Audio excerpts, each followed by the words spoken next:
Building my shop here in Florida feels like it is taking forever. And if you've ever had a project that's taken way too long, this video is for you. When we moved here, I thought I'd knock out this shop build in a few weeks, maybe 2 months max. Here we are now, 8 months later, and yeah, this is taking way longer than I thought it would. Turns out that designing and setting up a woodworking shop while juggling a full-time job, a big family, and everybody's activities is not exactly a weekend project. This is a lot harder than I thought it would be. Everyone dreams of having their ideal shop where everything's just where it needs to be and you have all the tools that you need. There's something really exciting about that. Trying to figure out where everything's gonna go, what new tools you need to buy. It's fun to imagine and dream about that. But actually getting there, that's a much slower and messier process than I expected. And it's not just the physical work, it's all the decisions. And for me as an engineer, I like to research my decisions, which means it takes forever to decide where to put the outlets. There's an endless barrage of decisions to make. Where do the air compressor drops go? Should I buy a dust collector? Should I make one? Where should I run ducting lines? Do I use linear lights or round lights? Do I do epoxy flooring? Where do I put the 220 outlets? These choices all take time, especially if you're an overanalyzer like me that likes to research everything before making any decision. All of those choices turn into smaller projects, and then a bunch of smaller projects roll up into the big project. And believe me, I like a good project, but too many can get pretty overwhelming. And then you get the analysis paralysis where you don't know which one to start on first, and so you don't start on anything. Maybe it's just me that's experiencing this, but I can imagine that a lot of you have probably felt the same. Now, don't get me wrong, we are making progress. I just finished installing my mini split, which has been amazing. My compressed air lines are all in. I have the main location where the compressor is gonna go, and then I have 3 different drops in different places in the shop. And I have some extra hosing if I wanna add more later. But I still need to do drywall. I've gotta mud the drywall.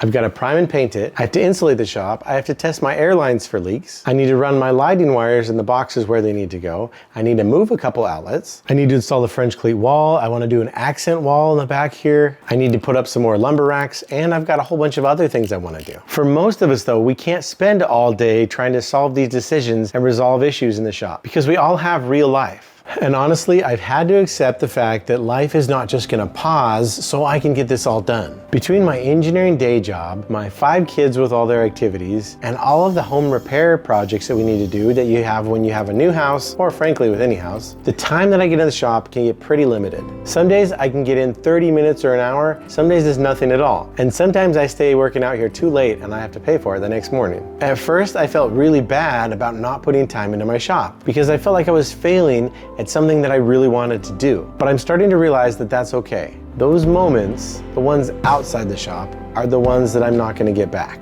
I don't wanna miss my kids' childhood because I was out in the garage. When I think about it, I'd rather have a half-finished shop and a happy family than a happy shop and a half-finished family. If you're in the same boat here where you're trying to balance out a shop build or reorganization with your real life, or if you have any other big project, here are a few things that have helped me keep going even when the progress is slow.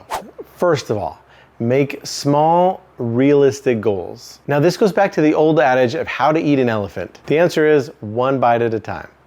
But don't eat an elephant. So instead of having the goal be finish the shop, try setting a goal like organize this corner or plan the layout for this wall. Having my goals in bite-sized pieces makes it way easier to measure my progress. Kind of like mowing the lawn. You can see your progress really easily because it's measurable. The next tip is try to get something done every time you go out to the shop.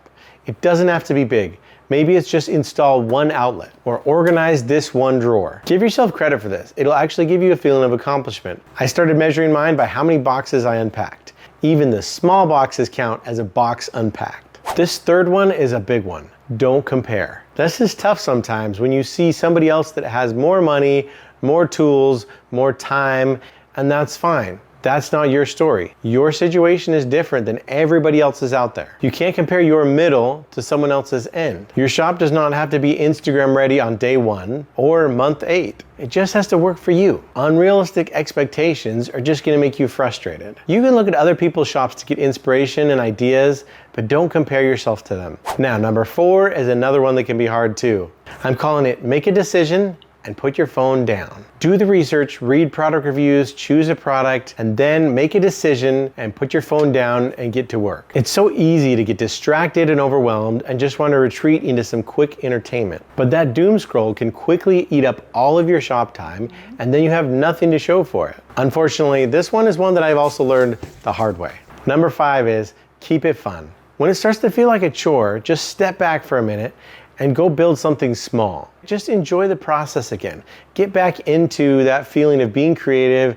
Remembering how to be creative again is a great way to kind of reset your mindset. And it's really important on this to choose something small, something you can get done in an hour or two. Number 6, give yourself permission to not work. Sometimes the best thing you can do is to stop and take a break and come back fresh later. You don't want to have the association of your shop with being angry and frustrated. It's okay to take a pause and go do something different so you can come back fully motivated again. Take a day to go to the beach, spend time with family, or just go watch a movie. Then you'll be ready to hit it fresh again tomorrow. So no, my shop's not done yet, but it's getting there. One outlet, one decision, one weekend at a time. And if you're working on your own shop or any other project really, just remember, it's okay to go slow. It's okay to just live your life. The shop will wait. Thank you all so much for your patience as I'm getting things put back together in the Florida shop. And don't worry, I'm gonna get back to the woodworking content. I'm excited to start making projects and building things again. So just hang in there,